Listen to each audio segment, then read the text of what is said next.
Meu nome é Caio, sou escrevente do TJ de São Paulo, trabalhando na capital. Fui aprovado no concurso de 2021, já tem um certo tempo de casa. Eu estou gravando esse vídeo porque eu recebi várias dúvidas no Instagram de gente pedindo orientação, pedindo meus comentários a respeito da prova. Não consegui responder lá, mas eu firmei um compromisso que eu ia gravar um vídeo aqui. Então peguei um apanhado, organizei meus pensamentos e esse vídeo vai ter necessariamente um formato diferente, tá? É mais uma conversa, vai ter um tom diferente. Eu vou compartilhar os meus pensamentos aqui, como se eu estivesse tendo uma conversa com um amigo meu. Então, os comentários estão aí embaixo, você fica à vontade para concordar e discordar.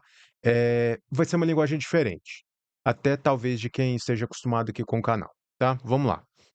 Primeiro, sobre o cancelamento da prova em si. Eu recebi alguns comentários do pessoal que não entendeu o meu último vídeo, então eu já quero tirar isso da frente. Primeira coisa, tá? É óbvio que isso é um absurdo. O acontecimento em si, como as coisas aconteceram, mas eu não estou aqui para bater na banca. Não é porque eu estou passando pano, não é porque eu estou tentando defender, é porque não funciona. Quando eu li aquela notícia, eu tinha muito claro na minha cabeça. A decisão foi tomada. Agora, bola para frente. A única coisa que você pode fazer agora é tentar fazer essa prova novamente. Infelizmente, eu sei que não é todo mundo que vai conseguir fazer, mas eu deixo isso bem claro, tá? Não fiquei nem um pouco satisfeito, não acho bonito o que aconteceu e também não estou passando pano. Sinto muito que algumas pessoas já acharam que fosse o caso, tá? Não foi. A respeito da prova, eu entendo que não é todo mundo que consegue voltar. Porque eu sei muito bem que o concurso TJ de São Paulo, principalmente na capital, virou um concurso nacionalizado. Quando sai o edital, você abre o YouTube, você está sendo bombardeado por propagandas de todos os cursinhos grandes produzem material para essa prova, então vem gente do Brasil inteiro. Então eu sei que não é todo mundo que tem orçamento para viajar de avião 2 vezes seguidas, em poucos meses. Ainda mais comprar passagem em cima da hora. Eu entendo isso. E sinto muito, eu não vou passar pano aqui e fingir que eu tenho uma solução para isso. Eu não tenho, é uma pena. Principalmente se você estudou muito, se você se dedicou muito. É uma tragédia, com certeza. A minha visão aqui é o seguinte: eu entendo que a questão financeira pesa, e eu vou te falar o que eu faria, tá? Eu daria um jeito. Pelo menos eu tentaria dar um jeito. Cara, eu ia pegar dinheiro emprestado, principalmente se eu pontuei bem, se eu pontuei 80 ou mais na prova, cara, eu estaria comendo material e eu iria me virar. Caio, você está aconselhando isso? Não, estou falando o que eu faria. Você, cada um sabe das suas possibilidades. Como eu disse aqui, eu vim de Goiás, mas eu entendo que tem gente que vem do norte, vem do nordeste, vem de locais muito distantes, né? Eu vim de 1.000 quilômetros, mas tem gente que veio fazer essa prova de 1.500, acho que 1.800 quilômetros. Então eu sei que é difícil, tá? Não acho que eu não te entenda, porque eu te entendo e eu levo isso em consideração. Independentemente do que aconteceu, o que eu penso é o seguinte: a gente precisa ter uma narrativa pessoal. E ainda mais num momento de incerteza como esse, num momento de susto, de injustiça como esse, que é uma coisa que você não poderia prever e você não consegue controlar, você tem que blindar o seu psicológico. E é o que eu chamo de narrativa pessoal. Cara, eu estaria nesse exato momento me perguntando: por que eu estudo? Por quem eu estudo? Você tem que ter muito claro na sua cabeça. Muito claro. Você está estudando pela sua família? Você está estudando por você? Você está estudando porque você quer dar um futuro melhor para os seus filhos, porque você quer casar, porque você quer separar? Não importa. Você tem que lembrar dos seus motivos. Porque é só quando a gente tem claro na nossa cabeça por que a gente está fazendo, por que a gente está estudando, é que a gente consegue encarar a rotina, porque é difícil mesmo, é doloroso mesmo, é desconfortável mesmo. E o que segura a gente na exaustão são os motivos que a gente tem, tá? Então eu estaria muito claro isso na cabeça.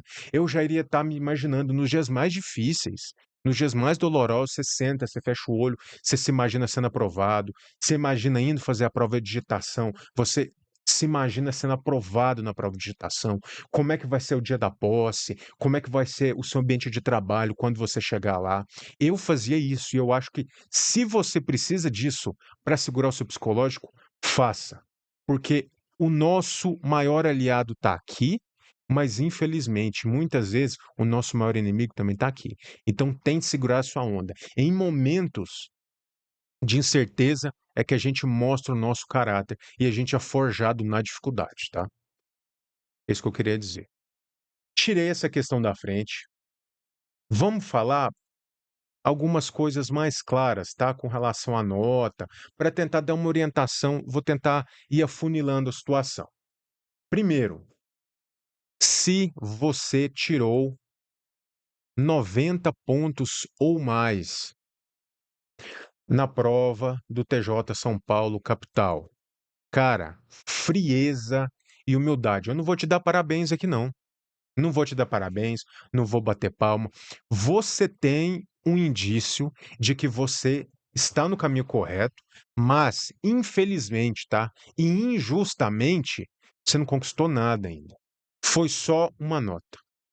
Infelizmente, foi só um simulado de luxo que custou muito caro para algumas pessoas, emocionalmente, financeiramente. Então, se você tirou 90 ou mais, cara, pés no chão, frieza, humildade, continue fazendo o que você está fazendo agora. Respire fundo. Cara, não sai falando a respeito dessa prova. Muito cuidado com quem você vai conversar agora. Você tem que manter o seu psicológico blindado, blindado. Continuar o que você está fazendo e tenta fazer essa prova novamente, se você puder, tá bom? Assim, faça o possível para estar em São Paulo na data e no horário da próxima prova, tá? 80, se você tirou 80 ou mais, também foi um bom resultado. E o que eu acho é que você deveria afunilar, os conhecimentos, tentar, bater nos seus pontos fracos. Aqui já pede uma análise da prova, onde a prova te bateu mais, onde você sentiu mais fragilidades, tá, para tentar corrigir, porque aí você encarou essa prova, creio eu que você teria muitas chances, você teria excelentes chances de ir para a prova de digitação, mas não tem nada garantido aqui. Dá para melhorar essa nota, tá? Então tente analisar a prova com calma e elevar essa pontuação no tempo que você ainda tem, tá? Se você tirou menos de 80, aí a gente pode ter uma conversa um pouco mais aprofundada. Primeiro, vou falar isso com muito cuidado para não ofender o pessoal que tirou notas maiores. Se você tirou menos de 80, parabéns, você teve um simulado de luxo, tá? Você teve o que nenhum cursinho consegue te entregar, só a Vunesp consegue te entregar, que é o peso real da prova, a experiência real da prova. Então, parabéns. Você teve sorte e daqui para frente você tem que extrair o máximo de conhecimento possível para voltar competitivo para a próxima prova, tá bom? Primeiro, você vai ter que ter uma análise fria, uma análise gelada dos seus resultados. Não tem como você virar e falar assim: "Ah, eu tirei, sei lá, 75, tá, e aí?". Isso não te diz muita coisa. Você tem que ter uma análise minuciosa. Onde eu acertei? Onde eu errei? Por que que eu errei aqui? Eu errei porque a prova estava difícil, a prova me confundiu, eu errei porque eu esqueci um prazo, eu errei porque eu não estava dominando essa matéria o suficiente. Você tem que dissecar essa prova, porque esse foi um simulado de luxo, uma oportunidade de ouro para você mudar a sua vida e ser aprovado no TJ São Paulo, tá? Primeiro, com relação ao resultado, que eu acho importante é o seguinte: primeiro você tem que eu defendo formas diferentes de você estudar as matérias básicas e as matérias de direito. O que que eu quero dizer com engenharia reversa? Você tem que pensar o seguinte: como eu estudei português? Como eu pontuei português? Como eu estudei matemática, como eu pontuei em matemática, como eu estudei direito e como eu pontuei em direito. Eu estou colocando aqui engenharia reversa porque você teve uma metodologia para saber, você precisa saber qual foi sua metodologia para estudar português. E agora você tem um resultado para saber. Na mão, funcionou ou não funcionou? Aí você vai decidir com frieza: eu vou continuar estudando da mesma forma ou eu vou mudar? Para cada matéria, você tem que ser rigoroso. Eu tiraria um dia para analisar isso aqui, para saber exatamente como eu pontuei, tá? Você tem que ter muito claro, concurso público não é brincadeira não. A prova do TJ é muito concorrida, então não adianta você falar: "Ah, eu gostei da prova, eu não gostei, a prova estava longa, a prova estava cansativa". Essas palavras, elas são muito abstratas. Longa, cansativa, tá, você se sentiu mal com a prova, mas isso não resolve o seu problema. Você tem que saber onde a Vunesp te bateu e você tem que saber por que você apanhou, e se dá para apanhar menos da próxima vez. Então faça uma análise minuciosa da prova, tá bom? Bom, primeiro eu falei do resultado, agora eu quero falar da reflexão, que é uma questão mais pessoal também. Porque, primeiro, você tem que saber qual foi a sua metodologia de estudos, que tem pelo menos duas. Tem gente que só contabiliza horas de estudo, né? Então você senta e você estuda lá no ciclo de estudos. Uma hora de matemática, uma hora de português, e você vai girando, girando, girando. E aí você vai contabilizando as horas líquidas. Essa é uma metodologia de estudo. Funciona para algumas pessoas. Outras pessoas funcionam mais com metas de estudo. Então, você fala assim: ó, eu tenho a meta de bater 50% dessa aula aqui e 30 questões de matemática, por exemplo. E aí, independentemente do tempo, a pessoa só encerra aquele dia de estudos quando ela finalizou aquela meta. Cada pessoa funciona melhor de um jeito e você tem que se conhecer para saber o que funciona melhor para você, tá? E você precisa saber, com base nisso, quantas horas líquidas de estudo você teve de fato, de fato. Ficar sentado com o cronômetro passando, mexendo no celular, ficando olhando para cima, distraído, não é estudar. Horas líquidas de estudo de fato é quando você está consumindo material, você está resolvendo questões. Isso só você consegue saber, tá? Ninguém consegue descobrir isso para você. Com relação a técnicas de estudo, tá? A resolução de questões, você pode dividir pelo menos em duas formas, tá? Tem gente que prefere fazer uma baterias de questões, então fala, em uma hora você vai resolver 30 questões de português, batendo uma depois da outra, uma depois da outra. Isso é uma metodologia de resolver questões. Uma outra metodologia é você sentar, resolver aquela questão com calma, de gramática, por exemplo, de crase, concordância. E aí, a partir do momento que você finaliza a questão, você vai dissecar, tá? Essa alternativa aqui está errada, por que que ela está errada? Você tenta entender. É uma forma de estudar por questões mais aprofundada. Cada metodologia de estudo por questões tem os seus prós e contras. Obviamente, quando você faz com mais velocidade, você bate mais questões, mas se você fizer com mais calma, aprofundando mais, você também consegue absorver conteúdo com mais qualidade. Eu acho interessante, tá? Você tentar extrair o máximo da questão, principalmente quando você ainda está batendo conteúdo, você ainda está aprendendo conteúdo. Depois que você finalizou, você entrou numa uma época mais de revisões, aí faz sentido o volume mesmo para solidificar o conteúdo na sua cabeça, tá? Técnicas de estudo conforme matérias. É muito importante você entender que é o seguinte: tem gente que defende mapa mental, tem gente que critica mapa mental, tem gente que defende esqueminha e critica esqueminha. Cara, o problema não é a técnica. O problema é a questão que você precisa entender: para que você está usando? Cada situação específica vai precisar. Eu acho uma atrocidade você tentar fazer resumo de leis, produzir um material muito longo. Por quê? Porque é demorado. E você precisa ficar voltando, voltando, voltando na lei. Enquanto, se você pegar um material de RLM e decidir fazer um esqueminha, resumindo o conteúdo o máximo possível, é excelente para você. vai ter um resultado maravilhoso. Então, cada matéria precisa de técnicas de estudo específicas. Você tem que entender isso. Não é só sentar e fazer a mesma coisa para todas as matérias, não é assim que funciona, tá? Muito importante também, com relação a simulados. O pessoal me mandou muito, cara, eu recebi muitas mensagens de gente falando assim: "Pô, Caio, mas eu fiz o simulado do meu cursinho e eu estava arrebentando no simulado. Nossa, eu estava arrebentando, estava indo muito bem. Aí eu cheguei na prova, eu tomei uma surra". Ah, você tem que entender que simulado é esse que o cursinho te ofereceu. E talvez seja um pouco de responsabilidade do cursinho, talvez não. Vamos lá. Às vezes, ao longo da preparação, o cursinho te entrega simulados mais tranquilos, outros mais puxados para te dar um choque de realidade. Isso vai oscilando. Eu entendo perfeitamente. Às vezes não é do interesse do cursinho, assustar a galera.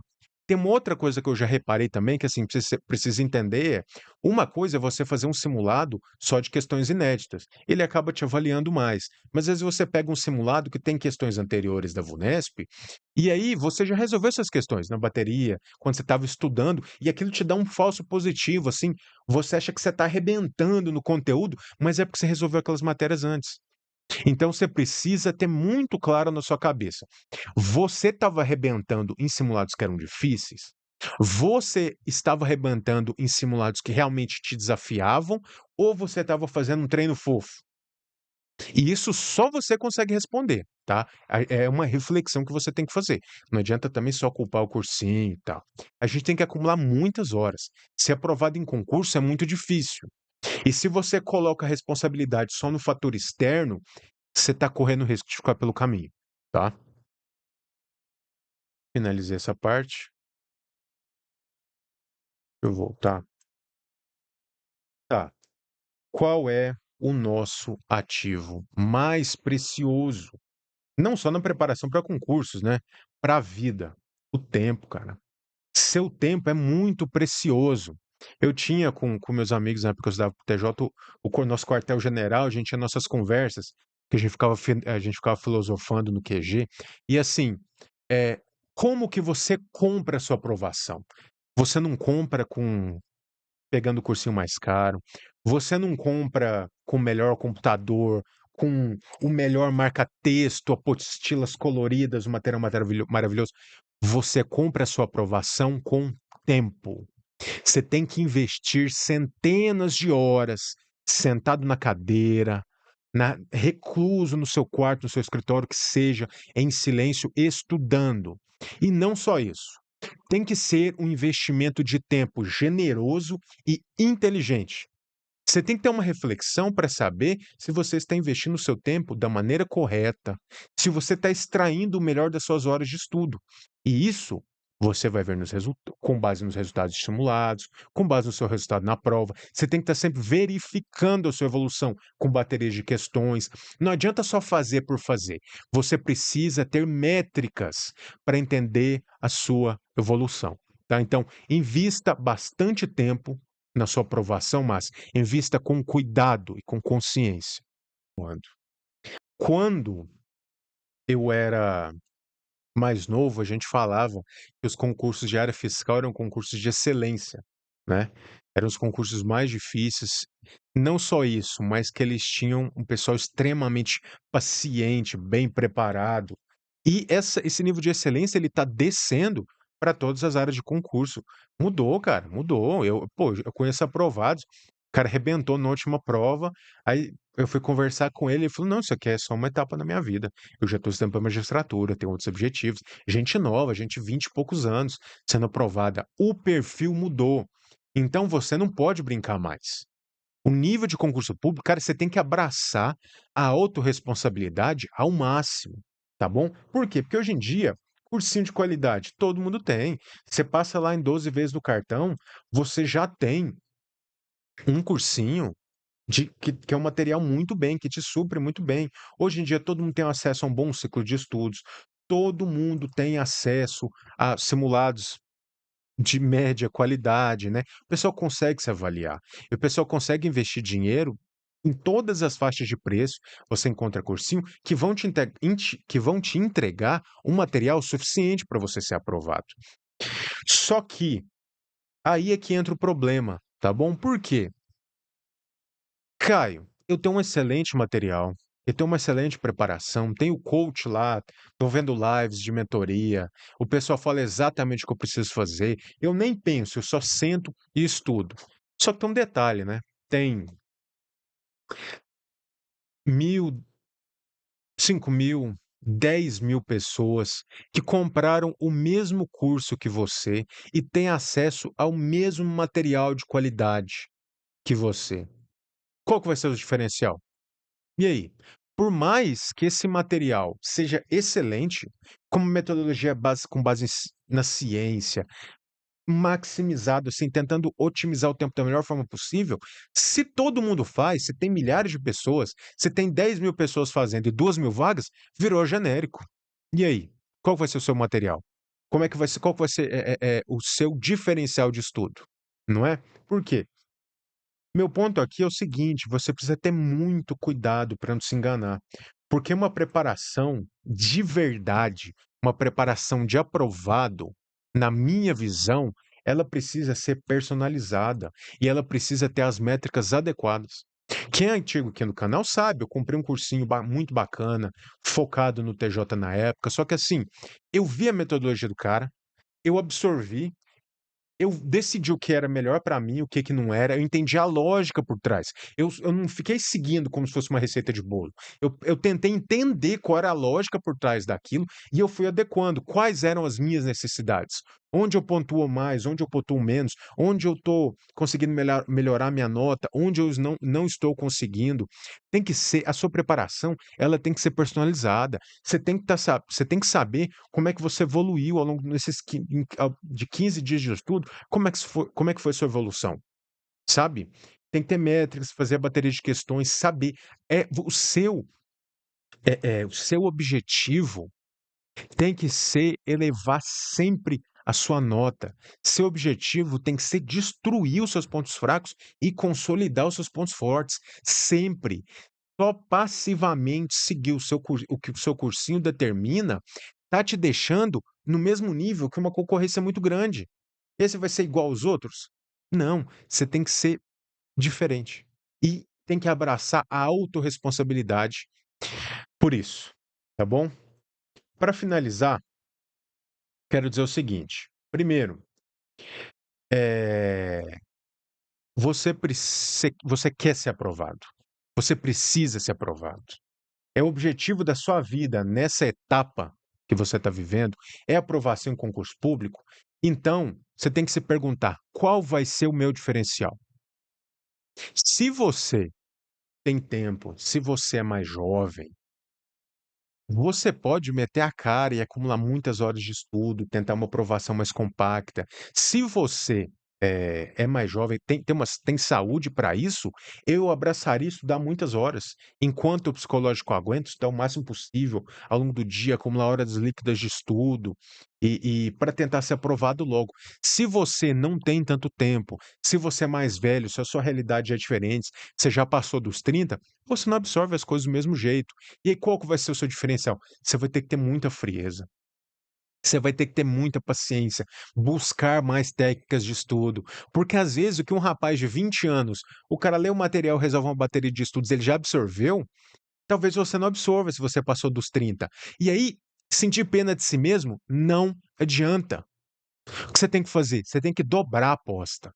Buscar as melhores técnicas de estudo, estudar mais, estudar por mais tempo, ter a frieza de encarar essa prova. Se não der certo, continuar estudando para a próxima prova. A gente tem que olhar para si e entender quais são as nossas capacidades, quais são as nossas limitações e adequar isso aos nossos objetivos, tá bom? E aí, para deixar esse vídeo num clima muito bacana, né? Num clima muito gostoso, pessoal, a próxima prova sempre será mais difícil. Sempre. Ainda mais a prova do TJ São Paulo. A VUNESP consegue manter um nível mais bacana, né? Aquelas tirinhas, aquela prova de português cheia de tirinhas, gostosas de fazer, umas provas de Interpretação de texto bem tranquilinha em certames menores, em certames que tem uma concorrência menor. Agora, no nível do TJ São Paulo, que, pô, o pessoal quer ganhar 6.000, o pessoal quer ganhar 6.500, o pessoal quer ganhar 6.900 por mês. Onde você conhece isso? Então, o pessoal tá com sangue no olho. A concorrência é muito grande. E a VUNESP, ao mesmo tempo que ela precisa, né, elevar o nível de cobrança, às vezes eu acho até que ela é obrigada a fazer provas mais e mais puxadas com base nos resultados anteriores. Porque na época do meu concurso, teve uma moça que, se não me engano, ela acertou 98 pontos antes das anulações, e quando as anulações saíram, ela gabaritou a prova. Quando eu vi essa informação, eu falei assim: "Caramba, acabou, nunca mais". Sério mesmo. Eu fiquei com a impressão assim, a partir dali, eu pensei: "Cara, a Vune", minha opinião, tá, opinião pessoal. A partir de agora, a Vunesp vai pesar a mão. Ela vai mudar o padrão, porque não fica feio para a banca. Uma prova que o pessoal fica gabaritando com facilidade. Não, eu comecei a achar que a Vunesp iria começar a pesar a mão menos, mesmo e por coincidência está acontecendo. E eu já digo de novo, a tendência é piorar mais. Provas maiores, provas mais complexas, com conteúdo mais aprofundado, e não vem com muito cuidado nessa questão de assim, de estudar o que mais cai, sabe? Eu vou pegar uma bateria de questão, eu vou focar só no que a Vunesp mais cobrou no passado. Cara, tá no edital, a banca pode cobrar. É óbvio que você tem que ter um conhecimento sólido do que a Vunesp já cobrou em certames anteriores, mas você também tem a obrigação de tentar absorver o máximo possível de conteúdo que nunca caiu, porque se a Vunesp decidir surpreender, ela vai surpreender a sua concorrência e não você, tá? Vídeo longo, bem diferente do que eu estou acostumado a gravar aqui para o canal, num ritmo completamente diferente, mas eu queria compartilhar meus pensamentos com vocês e ter uma conversa de adulto para adulto, tá?